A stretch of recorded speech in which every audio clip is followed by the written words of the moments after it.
This is the Michael Myers Fanatic. I'm reviewing Halloween 5, The Revenge of Michael Myers. Now, if you're wondering what took me so long to review this movie, I reviewed it on my other channel, but you all know the story that it got deleted by a troll, so I had to review it all over again. Now, if I remember correctly, the movie opens up with this strange guy carving a pumpkin.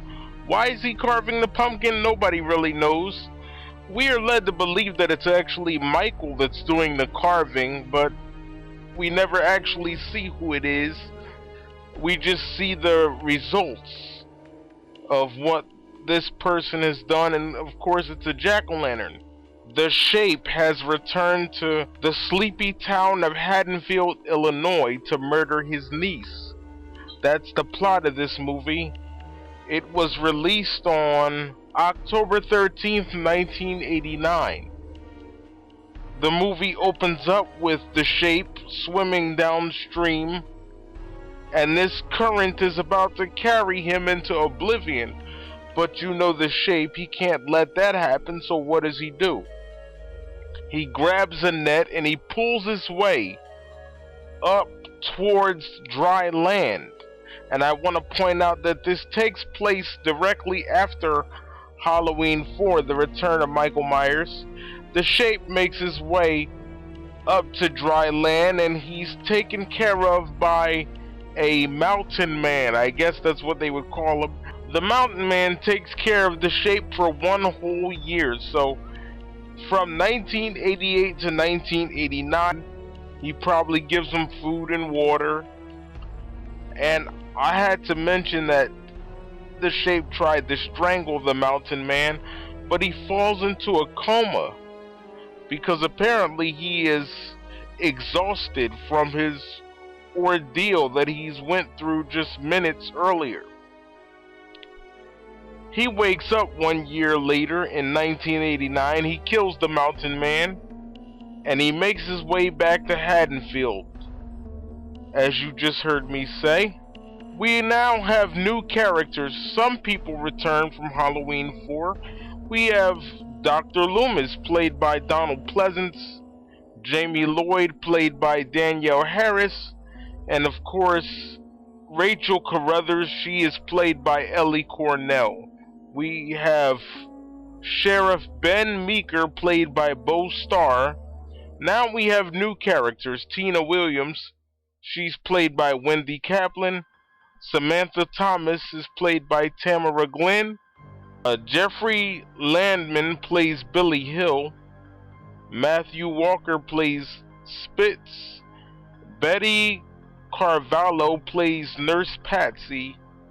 And I wanted to point out here that Jamie Lloyd, the niece of Michael Myers, is under the psychiatric care of Dr. Sam Loomis. She is now a mute. She cannot speak at all because apparently the Shape scared her so badly that he took away her speech. This is good. I wish the Shape were real so he could scare other people so badly and take away their speech. But apparently we won't get that, so we'll just settle for what we can get here.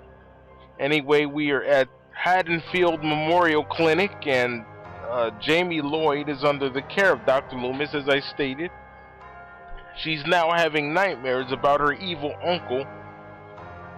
And as I said in the other review, little does she know, Uncle Michael is returning to Haddonfield for a good old-fashioned family reunion. He kills everybody that gets in his way. What I found very interesting, and I know a lot of the fans are going to laugh at me for saying this, but apparently when the Shape was stalking his victims, he was breathing a lot. And a lot of people are going to say, well, Fanatic, what does that mean? I mean, I didn't notice that he breathed a lot in this movie like he did in the other movies. Like he would go, I don't know what that's all about, but anyway, he's doing this and he's stalking Rachel Carruthers, and she happens to be naked in this particular scene.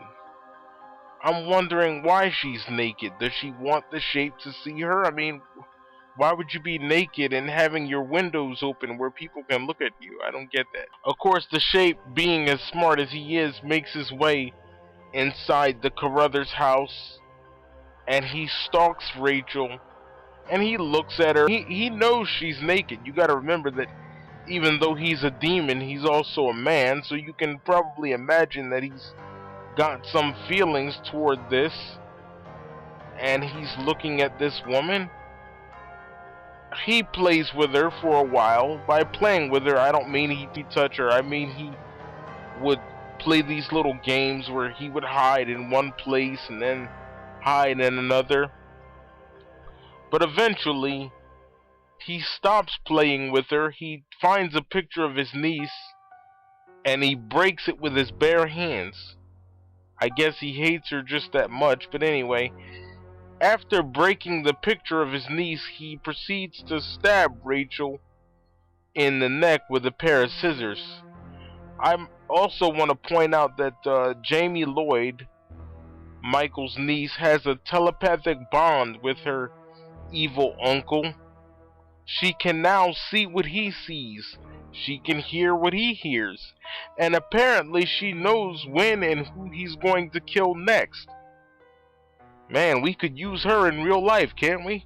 When Michael kills Rachel, Jamie has some kind of reaction and she has a seizure. And of course they think they need to do surgery on her, but Dr. Loomis says, no, she's okay, she has something to tell us. And we find out that apparently the reason why Michael is still alive is because when he got shot at the end of the other movie, he went to hell, and hell didn't want him, so they sent him back. This is why he's alive. Why can't it be that easy in real life? I don't get it. So, Michael's back now, and as I stated, he kills everyone. And now that Rachel's dead, coincidentally, we have Samantha Thomas, played by Tamara Glenn, and Tina Williams, played by Wendy Kaplan. They are the new heroines of the film, and they make all these plans to go to some party. They obviously want to have sex with their boyfriends, and this doesn't end well because the Shape doesn't like sex. He gets angry, and he kills both of them when the film progresses. He kills Tamara Glenn's character by cutting her face with a scythe. He kills her boyfriend by stabbing him with a pitchfork. I thought that it's very interesting that he used both of these tools, because if you think about it, who uses a scythe? Death is not Michael Myers' death, so that makes perfect sense. And he also uses a pitchfork. Now, who allegedly has a pitchfork? The devil. Michael Myers is the devil incarnate, so that's very interesting that they had him use both of those weapons. Jamie knows that Michael's alive, and Dr. Loomis knows that she knows, and he says, tell me, Jamie, tell me where Michael is. Of course, Jamie won't do that because she's scared to death, and why wouldn't she be? It gets too late. She didn't want to open her mouth, and because she kept Michael's secret, he killed her entire family, and now she's the only one left alive, and Dr. Loomis is left alive. Michael Myers makes his way back to his house, the Myers house, and he kills the police officer. Of course, Jamie Lloyd prays to God. She says, no, God, don't let him kill me, don't let him get me. You know, her prayers are answered because Michael can't get in the door. I found that very interesting, that he couldn't get in there no matter how hard he tried, even though there was nothing in front of the door. I thought he was strong. She prays and he can't get in, and then she finds a place to hide. She's stuck in a laundry chute. I think that's what they call it.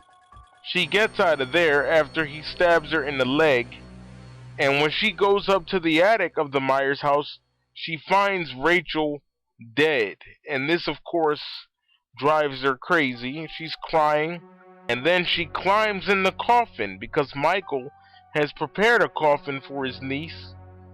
And she climbs in there and she says, Boogeyman, don't kill me. And this is where Michael relents. He stops. And for one brief moment we see the human side of the shape, because then the shape begins to cry because he suddenly feels remorse for his crimes. Of course, the demonic part takes over again, and he turns back into his regular self and he tries to kill her again. So she's now running down the stairs screaming bloody murder, and Dr. Loomis comes to the rescue and he lures Michael into a trap. This trap is a steel chain or something, some kind of net, and he shoots Michael with a bunch of tranquilizers. And Michael falls asleep, but before Michael falls asleep, he beats Michael with a wooden 2x4, and he keeps screaming, "Die, die, die." Of course, that went in vain because Michael didn't die, so really he did that for nothing. And while Michael's sleeping, they take him to jail. Here's the kicker. Why did the shape still have his mask on when he was in jail? Everybody wants to know that. Well, here's the answer.